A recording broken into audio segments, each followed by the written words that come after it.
Welcome to our first episode of Top to Bottom with me, Keenan, and the venerable Becc. Becc, this is our first one.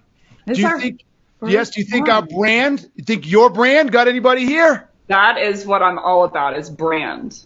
Just brand. It's all I think about. It's just, how do I personal brand better? I know, and you're doing a great job. The whole world knows who you are. So yeah, everybody, we are going to change the way we do podcasts. Everybody meet Min. Min is our producer. Say hello, Min. Hello. How are y'all doing? Are you ready, Min? I'm super excited to be here, and I'm here to make sure that both of y'all are reined in during this podcast. Toughest job in show business. He's the judge. Toughest job in show business. Well, let's get on to our first segment, which is Sales Mythology. During this segment, we'll be talking about two myths that y'all will let me know your thoughts. The first myth of today is that you need to know the decision maker at the start in order to sell. Becc, let's start with you. What do you think about this? No. You don't. Why so? Well, I think that there's a general feeling, or there's a general myth that you must find the decision maker right off the bat. And I see a lot of SaaS organizations even say, like, go so far as to say, if it's not the decision maker, is the person who like requests a demo or the person who comes inbound, then like I can't talk to them. So people even like go so far as to disqualify someone because they're not a decision maker. But I cannot. I mean, there's two sides of it, but essentially from the qualification perspective, if you qualify out people who aren't the decision maker, you're going to qualify out a lot of different people who are a part of the evaluation process, who aren't necessarily the one that's going to quote unquote sign on the dotted line. So that's the first downside to it. But the second one, and then I'm going to kick it over to Keenan, the second one, and maybe this is just a proof point qualitatively, but I looked back at my deals whenever I saw this myth. And this was originally created by bank criteria for everyone on the line, was created by IBM as like an evaluation framework. And when I looked back at my deals, 82% of my deals, not only did I not have the decision maker at the start, but I didn't even meet the quote unquote decision maker, meaning the one who signed on the dotted line, until the DocuSign. That I was like, nice to meet you. I'm back, blah, blah, blah. Because usually they're handing it down, to someone else to evaluate specifically in enterprise. So I know it's a big myth, but, people stress like you have to hunt, for the decision maker. And I think the biggest myth behind it is you don't absolutely have to have them, and certainly not at the onset of the deal. Keen, what do you think? Why does it not surprise me that Becc knows right down to the percentage of her deals which one she had the decision maker on and which she didn't? Wow. Bam. We need like a noise for that. Really? Like 82. Jeez. 82. Becc, like, okay, precisely how many times a day do you use the restroom? How long do you go? How many squares of toilet paper do you use? I mean, do you have your whole life broken down into freaking percentages and numbers? I really do. I really do. God. I have a nice fact. I have a different colored toothbrush for every single day. Becc. True story. For every single. Keenan, you're hearing this too, right? I look, we might want to bleep this out, man, because they might take her shit away. Like, that's certifiable. I mean, like, any therapist in the house, we'll take them. All right. So with that being said, thank God her sales advice isn't as crazy as her toothbrush habit. But no, I tend to agree with Becc on this one. Look, what people don't understand is that in today's world, all you need to do is talk to somebody who has influence. That's all you have to do. Now, to Beck's point, in some cases, based on a buying process, do you eventually have to get to the final decision maker? You may. But in many cases, there is an influencer and that, I don't give a fuck what name we call him, influencer, champion, sidekick. I mean, I really don't care. But there's somebody whose job it is, or who's in the organization, who is experiencing the problems, the issues, the pain, and they don't like it. And so they've been tasked with trying to figure out how to solve it. And if you get that person's attention and you get them to acknowledge the problem exists Everything else takes care of itself. Like, look, I love to do it this way, right? And then no one's ever said yes to me yet. I mean, sorry, no one said no to me yet. Everybody's been single at one point in their time. I know, Becc, that too. That way, yes, right? Too. No one said no to me, right? But we've all been single in our life once, so we can all understand this. But if you've got a crush on some guy or girl and you don't know them, but you know their brother, their sister, their friend, their aunt, their uncle, you go right into that friend. You become that friend's best friend and ask them to put in a good word or introduce you, or you hang out with them so maybe they'll get. You don't need the decision maker. You just need access and influence. So yeah, no, I'm with Becc 100%. Yeah, so the analogy breaks down because, you know, I need to know someone to have a crush on them. But generally speaking, I agree with you. Oh, that's not true, Becc. You had a crush on me before you knew me. Oh, my brand. Oh, my brand. Call her out. Keenan, you be real on the line. Who reached out to who originally? And the minute I can share my LinkedIn. Oh yeah, totally. The minute you heard my voice, I thought you were gonna start crying like those Elvis fans. Oh my God! Bring out the tapes. Okay, we have to transition to our second sales myth, which is you can do a demo and discovery on the first call and the same call. This time we'll start with you, Keenan. What do you think about this? Man, everybody knows how I feel about this, and I don't even know why I'm not going to scream it because people still do it. No, you can't. No. And if it still hasn't gotten through your fucking head, no one more time. Look, the purpose of sales is not to push your product. You can do a product demonstration on the first call, but you're not selling. Let me be clear. You're not selling, you're pitching. If you're trying to tell people what your product does, you're trying to tell people what your service does, you're trying to telling is not selling. You must uncover the problem, impact, root cause, the current state issues and challenges before you open your damn trap. I want you to imagine you go to a therapist and you sit down and you say, my husband and wife and I aren't getting along, or I'm having a hard time with my children, or, I have anxiety. And they're like, oh, let me tell you what to do. And they just start saying, I want you to do this and this and this. You're like, whoa. How do you know? You haven't even listened to me yet. But yet that's what we do in sales all the time. So no, you cannot. Oh my goodness. Well, now it's your turn, Becc. What do you think about this myth? Even if I did say yes, I have a fear that it'd be like blowing my nose on like Gap selling the national flag or something. If I did say yes. But I think to Keenan's point, why people believe that, and I think people would agree with you on paper, but they don't agree with you in terms of how they execute and how they do in practice. But I think the reason that people do that is because from their view, discovery and demo are synonyms. Like they're the exact same thing because they view selling at large, which is how it's been viewed for thousands of years, is the only thing that I need to do to sell effectively is describe my product effectively. And so they don't need any buy-in from the buyer. They might need, if they're going to do pain-centric selling only, then okay, I need a couple of pain points, or what do you need, which is just a self-diagnosis and a self-prescription. But I think that the reason that people do it is because they're like, I have all the data that I need. All I needed to know is, do they have budget and are they the decision maker? And then I can go and launch into my product. So I'll sum it up with saying this. I was asked at one point of a very well-known conversation intelligence company, that basically said like, hey, how do we compete? And I said back in front of the room, I said, well, dependent, like what kind of buyer are you? What kind of buyer person? And they're like, come on, Becc, come on, just give us the meat. And I was like, I literally can't. I was like, what buyer persona are you? And they were like, come on, stop being difficult. I'm like, I'm not being difficult. I'm being a seller. What is there should be is I need the background. So I absolutely think that if you're doing discovery correctly, you need to discover what their problems are, which takes more than 30, 45 minutes, so you can't tell them on the same call. And let me help the whole world on this one. This is some deep shit, right? So everybody pay close attention. And every time I tell that when I do a video on this, it doesn't get nearly the plays as the superficial shit I do. So I don't know if the world is dumb or I just don't articulate it well enough. But when you do a demo without doing a discovery, or you do it at the same time as discovery, which means you're doing a shitty discovery, you never really understand why they should change. You never understand why they should change. And let me tell you what happens to 99.999% of all sales. They get to the very end and they're asking the buyer, you're at the very end of the sale, very last thing, everything's been done, and you're asking the buyer to do two things. One clearly is buy our product or service.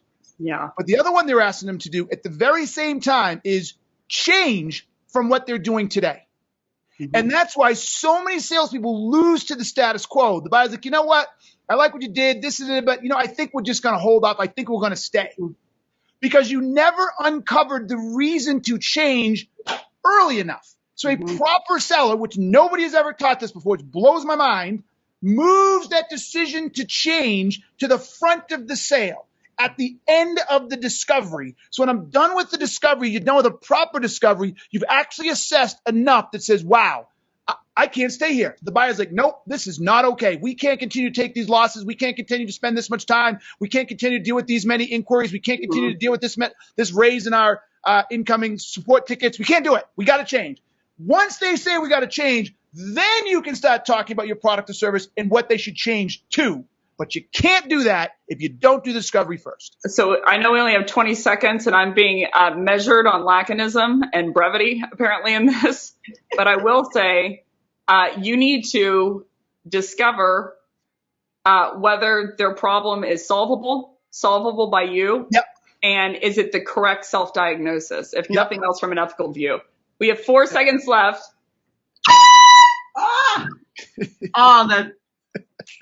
I'm going to be deaf by the end of this podcast. I swear to God. Just so everyone knows, every time we transition to a new section and the 5 are on the right-hand side, the horn's going to go off. And Keenan basically is just waiting to grill me. If I'm still talking when that freaking she's still talking. Listen, she's still talking. There she goes, talking again. Do it in the horn. Do it in the horn, the microphone. Go ahead. Change it. Do it. We're doing another one? In the microphone. Into the microphone. In the microphone. Okay, hold up. I gotta squeeze this in. Oh, you got so excited. That's better. All right, better. Section 2. Take it or leave it. Yes, to section 2, which is take it or leave it. This is where we show you some tactics, and you guys tell me whether you take it or leave it. Okay, so we're starting off with you, Becc. That's Call the best script. way to start. It's the best way to start. I'll take it. Start with me. Becc, call scripts, take it or leave it, and why? Leave it. Why so? Leave it. I feel like Keenan now with the discovery demo conversation. Call scripts, by and large, dictate or are predicated on the fact that you are looking for, encouraging, and not wanting any interaction from your buyer, which means that you're churning knowingly beforehand premeditated murder of like, I don't want to be after any of the problems that they have, any of the details of their organization, any of the, root causes of those problems, any of the impacts, any of the aggression on any of those, because a call script specifically on cold calls would dictate of like, I'm not here to have a conversation. I'm here to basically have they say this, I say this, they say this, I say this. And so I'm hoping to Jenga stack it up in a way where they're like, awesome, I'll totally take a meeting. And the doves are released and there's flowers on the line, but I absolutely say leave it. Doves are released. Absolutely leave it. Absolutely. Okay. I agree with Becc. And just FYI, everybody's our first inaugural, so we're gonna have mistakes. This is only a 5 minute, right? 2 minutes. How long is it supposed to be, Becc? 5 minutes. 5 minutes. Yes. This is a 5 minute one. Apologize. That's okay, big man. We know you've done I want to acknowledge how great job Min has done. Min's doing great. Putting this together. Okay, so call scripts, 100% leave it. With one exception, and this should not surprise people. Cold calling. I am absolutely okay with an introductory script to get it going, because I am literally listening to a client's cold calls right now, and I've never seen something more. What's that thing called? Nails to a chalkboard in my life. Never. I mean, oh my God. So no call scripts whatsoever, with the exception about cold calling, where it is the old favorite. My favorite is, hey, this is Keenan. I'm calling from somewhere. I know I'm interrupting. Can I get 20 seconds to tell you why I'm called. Yes, no. Then after that, script to kick it off, problem A, B, C, and D, and then you're done. Then the rest is natural. But outside of that, absolutely not for every reason you said. My flip on that is structure. Yes, I agree with you. Script, I'm still a no on the intro. Yeah, no. I have totally. 6 paths based on like different, if they sound heated, if they sound happy, if they sound, if they say like, I'm good, or like, where'd you get my number? But yes, structure, yes, absolutely. I couldn't agree with you more specifically. Here's the problem. Here's the other problem with scripts. This is to managers. Managers, pay attention, okay? You start creating scripts, you create mindless people. Yeah. You do not teach people how to think. And what a lot of people don't understand, and this, look, I have a hole in my hiring ability. It's because I haven't figured out how to measure this yet. But the best salespeople, besides all the methodologies, et cetera, is they're smart and they can think on the fly. That's the key. And if you're not smart enough to think on the fly, giving them scripts is not going to help you. You're only going to make it worse. Can you imagine giving a doctor a script? Or encouraging a doctor to have a script. Excellent. Amen. Great point. Great point. No. Insane. Like, you don't send a doctor to like sales technique school. No, you do not. But you're like, how do you influence them to want to buy this medication? Like, they're strictly off of, do they find the problem? Do they diagnose it correctly? Do they prescribe correctly? And do they prognose correctly? But like, can you imagine giving them a script?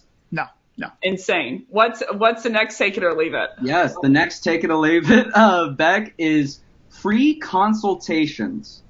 What do you think about this? I'm a take it on this one. So the general myth, I know that there's a common saying out there of like, don't spill your candy in the lobby. And what they mean by that is like, oh, well, you shouldn't hand over any valuable information, to your buyer, teaching them how to do stuff because that's free consultation. I'm like, why the hell not?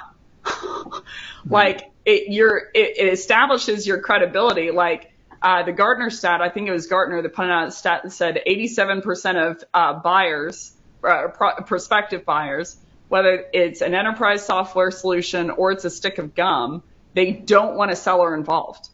And if I had to guess why, it's because they don't learn anything on that call other than pricing that they didn't know before the call. There's no value. There's no value. So I'm like, the free consultation, like, now I agreed to, like, you don't want to spend hours and hours and hours and hours of like free advice. Leave that to me.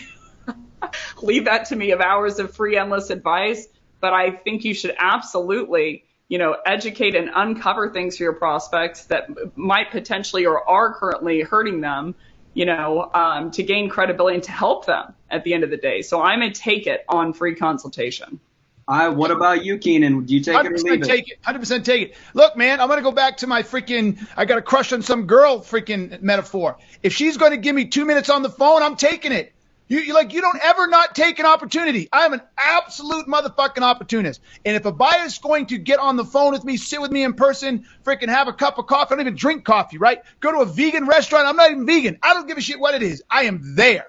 Because the minute I'm in front of you or on the phone with you and you're communicating with me, that's a win. And I love how it was phrased. A consultation, that implies a bilateral conversation, right? And so therefore, I'll get you talking and that'll be my discovery. I probably won't even need a discovery after that. So abso-freaking-lutely free consultation. Yeah, I think that the myth that you shouldn't is built largely in the spot of like, why would I help my buyer for free?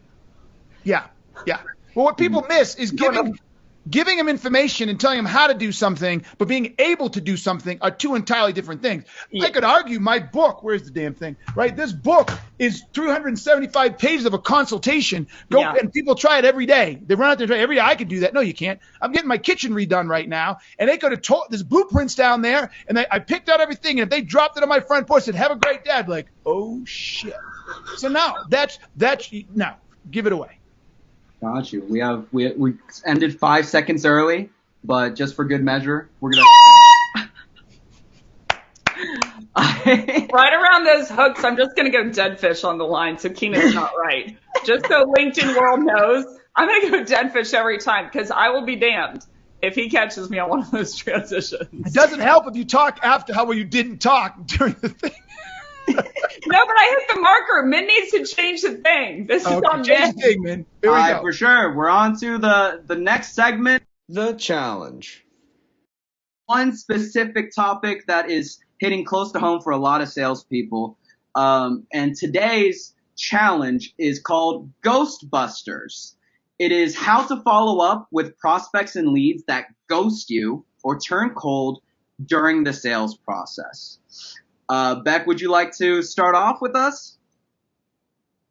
Go, Becc. Uh-oh. Did we lose her? Did we lose her? So I think that my internet lagged. So you're gonna have to start with Keenan. All right, for sure. We're starting out with Keenan. We're starting out with Keenan right now. Hold Am I on. back? All Am I right. back? So, yeah, you're back. You're back. Go for it, Becc. No, she's not. She's in Nope. San Francisco. Aren't they supposed to have the best internet in the world? And isn't Becc? I mean, oh, poor Becc. You know, maybe she went with a Am I better back? brand. Am I back? Oh, snap. So, Oh. look, my take on this whole concept of going dark is I'll start small and then I'll let Becc come in if she can hear me.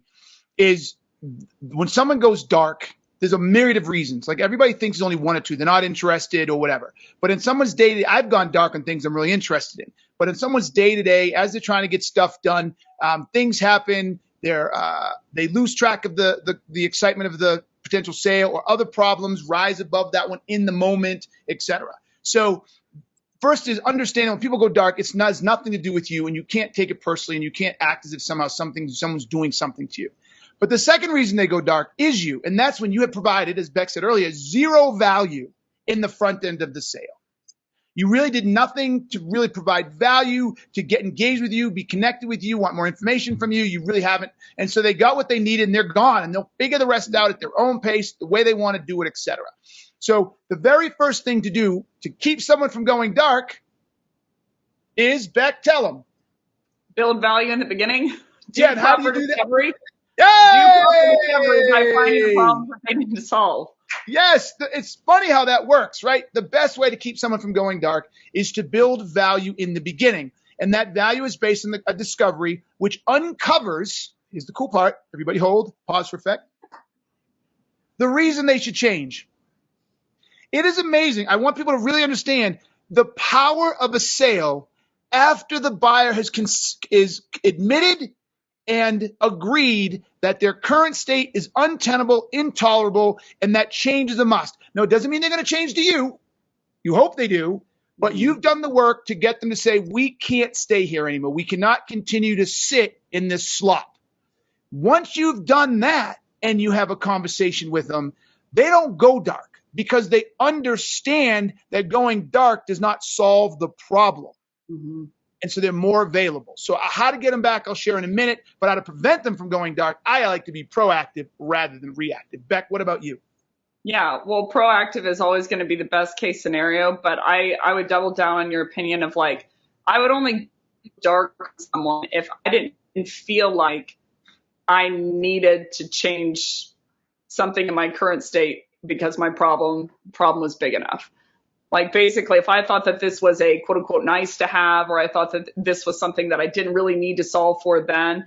And like, here's the thing, you're going to run into sometimes, at least in my experience, problems that just aren't that big, you know? And in that case scenario, it's like, it makes sense to me if they quote unquote go dark, but it's not, they go dark on me, that it makes sense to me that like, essentially it's not that worth solving. Whatever problem that you come up with. Sometimes people aren't running into the big problems that you solve for. So I have had that on the line. I can go into some different techniques, but I think generally speaking, now there is one side case, but generally speaking, if you find a problem that's big enough, Yep. You know, for them and an impact that's big enough, like I'm not going to wait on the line. If a doctor has uncovered that basically they think that I have cancer and that I'm going to die in like a couple of months at the ripe young age of 25, of which I currently am. I'm like, I'm not going to 10th year in a row. Totally. I'm not going to go to 11. Be fair. Be Okay, fair. 11th year in a row. Do I not look 25? You know, look 19. Becc. You look 19. There you go. There you go. Well, I'm back on track. I'm okay now. But point being, if like I'm not going to ghost them on the conversation to find out what the medication is. Like I know that I have a giant problem, and so I'm going to be the one that's showing up early to that conversation. Now, if they haven't found one, then that's going to be on them. I do want to address though. I see it often happening when people force next steps out of their buyer. Yes. When they're like, hey, what are the next steps? And when you really think about it, this might be a whole other conversation in of itself. When you really think about it, forcing next steps out of your buyer, not only is it a self-diagnosis, like they don't know necessarily verbatim what the next steps are all the time, but really there's no value in your buyer giving next steps to them. There's no value to the buyer there's value to me as a seller, but there's not value to them to committing to get back to you, in a week or 2 weeks, et cetera. So I have seen people, essentially if they're even if you have found a problem that's big enough, if they say like, hey, I'll get back to you the next week because I'm going to huddle up with blank, and that person goes out of town or something, they'll ghost at that point because they're like, I'm going to. There is, Becc. There is, watch this. There is value. There can be, yes. But there usually isn't. Usually isn't in how people set it up. They're like, what's the next steps? Or I'll hear this a lot in like interviews. They're like, do you have any hesitations in moving forward with me? I'm like, yeah, this is shit question. Bullshit question. Yes, notice that question is predicated on the concept that they don't understand what the problem is. Notice how it comes back to the problem. If using your cancer example, and I know that you have freaking a brain cancer and you're going to die, only question I would ask is, do you have hesitation using chemo versus radiation? And I've explained to you both and why chemo is your best bet. Totally. But in that situation, you don't even want to go there, right? So what's interesting, what you said is there is value in people. Let me phrase, there is value to the seller in knowing next steps when it's tied to the length of time that buyer has to continue to live with the problem. Right? So if you spelled out the problem and the current state issues and how they're impacting, you've got it all defined, and now you're talking next steps, and it's like, well, because I've sold several six-figure deals recently the same way, where they weren't tying next steps to the problem they were having. And I was like, well, look, you said that you needed this done by this time to be ready for this. If the next steps aren't done here, you're not going to make this goal. Are you okay not making this goal? Great point. You're right. We probably need to escalate this. So no, it can be if you do it right. It can be. I've never seen it done where it's valuable. I should have prefaced. I've never seen it done live. And before you hit me with that, you haven't watched me sell. You haven't watched me sell. I knew what you were going to say. I knew it. I was like, he's going to call. He's going to say, you haven't watched me sell. I feel like I said, just watch me sell. You owe me a coach. Yeah. But point being, I've never seen it by and large. But to me, next step should be you, based on the knowledge that you learned in discovery, outlining for your buyer what will happen to them in the next steps if they don't change. That's what a doctor does. They don't only diagnose what's wrong, they prognose what's going to happen to you if you don't take this medication. And then they're like, if you don't want to take it, I can roll the tape forward. You have whatever, 12 months to live, et cetera. I mean, this is a gruesome example. But point being, next steps, the only time I see people ghosting is because sellers have said on the back end for discovery, they're like, well, what are next steps? And the person's like, well, I'll huddle up with blank and I'll get back to you next week. And then they just don't hit that time frame. So they ghost the person until they have an answer. Yep, 100%. We're in agreement. That being said, I want to take a quick deviation because I like to do this. So is Chris Babot still listening? He said you need to have a specific pitch for a prospect, not a company-defined script. Chris, go fucking read Gap Selling and cut it out. No, you don't need a pitch. No, you don't need a script. Nobody wants to be talked at. Nobody wants to be talked to. Telling is not selling. So sorry, Chris, you put that out there. You made a statement. No, you do not need to pitch. No, you do need a script. Please, good God Almighty, stop. Since we only have 30 seconds left, I'll close this with a story. I went through a discovery the other day. Were you giving or receiving? No, I was receiving. Okay. And I legitimately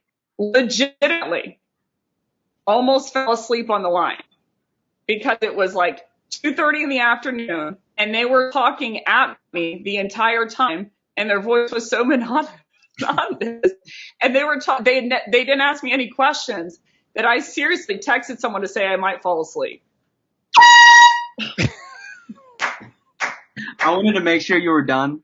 I didn't want to interrupt you too much. Oh, I can't wait. I can't wait. Oh yeah, oh yeah. Now we have our next segment, which let me pull it up, which is Inbox. I have a special gift for both of y'all. Woo woo! As you can see here, I'm not sure you can see the color very well, Yeah, baby. And then here's me, you know. Yes, yes. But we have a couple of questions from our audience that we need both of y'all to answer. I'm just picking them out at random. So The mailbox for everyone on the line was a compromise of mine from me to Keenan. It was beautiful. It's a beautiful thing. Don't thing.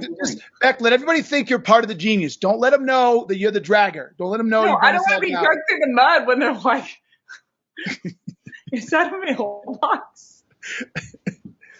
Okay, now here's the first question. And this question is from Travis Beacon from Orlando. Hi, Travis. Hi, I'm a college student majoring in sales. How can I build a successful career in B2B sales once I graduate from college? I thought he was going to say a successful brand. I thought he was going to say, oh yeah, I would have snipped that right in the butt. Well, how about this, Keenan? Let's bring you on first. What do you think? Look, I'm going to answer this question for all things, okay? Not just salespeople. When you get out of college, if you even go to college, because I don't think you have to go to college unless you want to be a doctor or a lawyer or something like that. When you get out, you go be the best at whatever you possibly can be. And that means research, study, apply, just lather yourself in all the information, the people, the experts that you possibly can, and dedicate yourself to the craft. That's the micro answer. Dedicate yourself to the craft. The micro answer is learn how to diagnose, learn how to listen, and work on your curiosity and work on your business acumen. And what about you, Becc? What do you think us college students can do to really be successful? Get good internet. Did he say get better internet? I Yes. didn't hear you. I think it pushed the joke even So further. mine is I would seek to take accountability for your outcomes. And that has two sides to it. Take accountability for when you mess up, what your part was in it. And then take accountability, more importantly, for your success. So I see a lot of reps say like, hey, well, my manager doesn't coach me. And I'm like, well, that's a problem in and of itself. Like, for sure, it'd be nice if your manager coaches you. But like, I'm going to do what I've got to do. So I'm going to take accountability of like, I need to get to quota. I need to, like, if all things remain the same, like my excuse can't be at the end of the quarter that my manager didn't coach me enough if I want to be successful. So like, that's a high toll and that's a high bar to hit, but it puts the power back in your control of like, I'm the creator of my own destiny. So that was the hardest lesson for me to learn, was that no one owes me anything, that I'm not the shit, that I do things wrong, that I can learn a lot of stuff from other people, and that I'm the one that's in control of that. So I would, We have two more of these. I would close with a story. There was one point. No, we have. This Pause. is your job, man. We have two more. Okay, All tell right. your story, Becc. Tell your story. Pause. Sorry. Pause. All right. There was one point where I wanted to get content in front of SDRs. So on a Saturday night, I was sitting there with my grandfather and he was on the couch. And I remember distinctively adding thousands of SDRs on LinkedIn, just like basically searching for any SDRs to get content in front of them. Thousands and thousands of reps. And he's like, what are you doing? I'm like, taking things into my own hands. If I want to get content in front of them, what's the best way to do it? So I would just focus on how you can drive that outcome. And then to Keenan's point, like do the mental math on what's the best way to do that. All right, for sure. We got to quickly go through this last one because we only have 30 seconds. Rapid fire. This one is from James Toomey from Zendesk. Can you give some B2B examples of how to leverage signs when prospecting? Is it best to lead with problems or dig for signs when you're prospecting? I wish I knew he said signs. No, I don't understand. Oh, he's talking about medical signs. So I'd say it's difference between a symptom and a sign. A symptom is the patient notices. A sign is what he's talking about. My contact. A sign is the doctor notices. It's non-pain related. So in terms of prospecting, you can do it one of two ways. You can either, if there's an overt indicator to you that there's a problem deep down, it says 57 seconds left on the timer. That's broken internet. That's broken internet. Broken internet. Am I ready? Yep. All right, let's go. You gotta stay on track. Gotta stay on track, Becc. I'm sorry. James, I'll follow up with you. I knew. All right, here we go. All right, we have our last segment, which is email teardown. Email teardown. Love it. Poor James. Absolutely love it. So this is the segment where we go through our emails that have been sent to Becc and Keenan, and we're going to tear it up. So let me. Perfect. Here we go. Thank God. All right, the subject for this email is about your sales book blog, Keenan. Hey, Keenan, I have this idea. I noticed your 13 must-read sales books to become a badass salesperson, and one of the best sales books I've read, Spin Selling, is missing. I'm writing because we could add the book to your article. I'll do the hard work of writing a blurb that aligns with your blog. And in return, if you can mention our blog about the spin selling technique where we've summarized the book into a 5-minute read, which can add value for the readers. Let me, if that works, I'll prepare the blurb according to your article. Hoping to hear from you soon, S. You're going to hear from him. Oh, S, you're going to hear from him. I Keenan, tear it up. I don't even know. Before this guy. Yeah, I don't look, as a dad, okay, I have a very interesting parenting style. That's where I'm going to go with this. I'm going to make this quick. In the beginning. Yeah, when my kids do something like not clean their room, well, I don't make them clean their room. When they they leave dishes out in the living room, or they say shit like I don't want to go to training today, or they're arguing with each other in the back of the car. That's when I get them, oddly enough, the most frustrated and angry and whatever. But if my daughter were to come home super drunk one night, what I don't do is lose my shit there, because it is so off the reservation for her that it's like yelling or screaming or anything is not going to help. I got to sit down and have a conversation, and that's that email. It's not even that email is so fucking bad because it's literally my competition asking me to promote their book against my book on my blog. That means they know nothing. They know nothing about who I am. It doesn't even warrant a response. And this is a good one to you, Becc. That's what most of you do. You don't even know who the hell you're sending your emails to. Now, what do you think about this email, Becc? Well, I think to Keenan's, there's a lot of things that can go into poor email construction, the aesthetic of it, the flow of it, the fluidity of it, do you use enough punctuation in the correct places. But he's hitting on a really key issue that this shows that you, and this poor person, this isn't the only person who does this. This is 99.9% of people. What was special about this person is they sent an email that not only was irrelevant, it was directly not relevant. You were the last person on the earth that this person should be sending that email to. And I think it highlights an issue that it is very common culture within cold email practice to know nothing about my buyer. And the problem that I have with that is, how am I supposed to find and highlight and have a conversation around problems for my buyer if I don't even know who my buyer is. Like I can't even hit first name or like, I got an email yesterday that asked me if I'm willing to leave flip the script to take up another role. And I'm like, I own it, dude. Yeah. Like Yeah. I freaking own it. Yeah. I get those as well. Yeah. And like, that's just bad math, bad luck on their part. But the problem that I have with it at the core is that we're leaving sales up to a luck game when it comes to prospecting. I'm going to blast this email and hope that it finds its way in the lap of someone with a problem that's big enough. So yeah, from the core, it just shows that he knows nothing about you at all.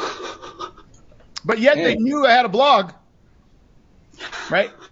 So I'm confused. A little confused. All right, that was actually perfect timing. Let me go. I knew I had a blog. Well, that was the end of all of our segments. I would like to end this podcast with a quick last-minute rant from both of y'all.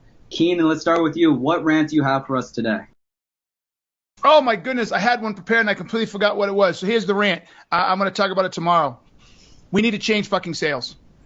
I had a guy reach out to me, and he said, hey, Keenan, I follow you. I don't know that much about you, but I challenge you to a sale that I can close a sale faster than you can the long time you like to close sales. And I wrote back and said, you don't get it. It doesn't make you a better salesperson if you can close faster. Our job is to help somebody, regardless of how long that takes, and provide the best solution. We need to stop trying to sell and look at it as a competitive game that's selfishly oriented. Enough. Becc, what's your rant for today? My rant for today is I saw a post yesterday, and the person was asking, what is the biggest thing holding sales development reps back from being successful? And there was probably 150 comments, and it said anything from, fear of the phones to they lack confidence to, on and on they went. Not one person, it was jarring, commented that the number one thing that they need to know to be successful is to know their buyer more. Yeah. Yep. No one talked about the buyer Yep. in 150 comments. And that doesn't make me mad. That makes me mad at the problem that we have in sales, but it makes me extremely hungry to at least be a part of the momentum of fixing it. And fixing it means restoring our perspective back to our buyers. They want to solve their problems that are going to hit them hard. We need to be on the exact same page with them. So hopefully this podcast is just, podcast one at the start of that. Hopefully it adds to the mix of it. But I agree with Keenan, like, sales, Archimedes once said, if I want to move something, I can move anything as long as I have a lever long enough and a fulcrum of which to place it, I can move the world. So it's like, let's try. Let's change it back into something meaningful. There we go. All right, everybody. Well, thank you very much for joining us in this first episode of Top to Bottom.